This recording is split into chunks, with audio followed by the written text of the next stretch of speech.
ഇനി നമുക്ക് പ്രൊവിഷനിങ് എങ്ങനെയാണ് നടത്തുന്നത് നോക്കാം. അതായത് ബാങ്കിങ് കമ്പനീസ് അവരുടെ അസറ്റ്സിനെ standard assets, substandard assets, doubtful assets, loss assets എന്നുള്ള രീതിയിൽ ക്ലാസിഫിക്കേഷൻ ചെയ്യുന്നുണ്ട്.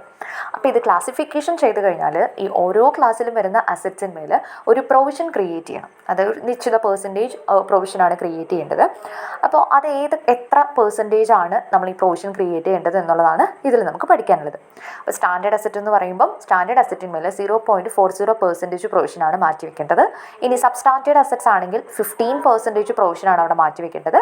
ഡൗട്ട്ഫുൾ അസറ്റ്സിനെ നമ്മൾ രണ്ടായിട്ട് സബ് ഡിവൈഡ് ചെയ്യുന്നുണ്ട്, അൺസെക്യൂർഡ് പോർഷൻ എന്നും സെക്യൂർഡ് പോർഷൻ എന്നും. അപ്പോൾ അൺസെക്യൂർഡ് പോർഷൻ എന്നുള്ള രീതിയിലാണ് ഡൗട്ട്ഫുൾ അസറ്റ്സ് വന്നിട്ടുള്ളതെങ്കിൽ അതിൻ്റെ 100% നമ്മൾ പ്രൊവിഷനാക്കി മാറ്റിവെക്കണം.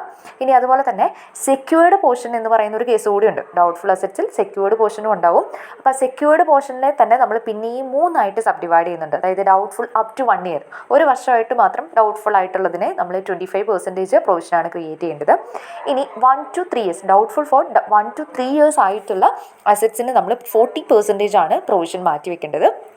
ഇനി അതുപോലെ 3 ഇയേഴ്സിനേക്കാൾ കൂടുതൽ, മോർ ദാൻ 3 ഇയേഴ്സ് ഡൗട്ട്ഫുൾ ആയിട്ട് അവിടെ കണ്ടിന്യൂ ചെയ്യുന്ന ഡൗട്ട്ഫുൾ അസറ്റ്സ് ഏതൊക്കെയാണോ അതിൻ്റെ 100% പ്രൊവിഷനാക്കി നമ്മളവിടെ മാറ്റിവെക്കണം. ഇനി ലോസ് അസറ്റ്സ് എന്തെങ്കിലും ഉണ്ടെങ്കിൽ ആ ലോസ് അസറ്റ്സിന്മേലും 100% പ്രൊവിഷനാണ് ക്രിയേറ്റ് ചെയ്യേണ്ടത്.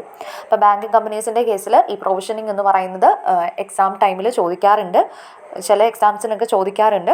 അപ്പോൾ ഇത് ചെയ്യേണ്ട കാര്യം എന്താണെന്ന് വെച്ചാൽ ഈ അസറ്റ്സിൻ്റെ ക്ലാസിഫിക്കേഷനും ഇതിൻ്റെ ആ ഒരു പെർസെൻറ്റേജ് ഓഫ് പ്രൊവിഷനും ബൈ ഹാർട്ട് ചെയ്ത് പഠിക്കുക എന്നുള്ളതാണ്.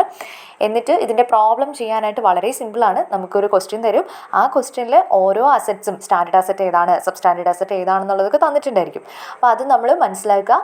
ഇതിൽ തന്നിരിക്കുന്ന അതേ പെർസെൻറ്റേജ് വെച്ചിട്ട് ആ എമൗണ്ട്, അതായത് ഇപ്പോൾ സബ്സ്റ്റാൻഡേർഡ് അസറ്റിൻ്റെ എമൗണ്ട് എത്രയാണോ ആ എമൗണ്ടിൻ്റെ 15% ആണ് പ്രൊവിഷൻ ക്രിയേറ്റ് ചെയ്യേണ്ടത്. ഓക്കെ, അപ്പോൾ ഈ പറയുന്ന ഈ പ്രൊവിഷൻസിൻ്റെ പെർസെൻറ്റേജ് എല്ലാം തന്നെ ബൈ ഹാർട്ട് ചെയ്ത് പഠിക്കണം.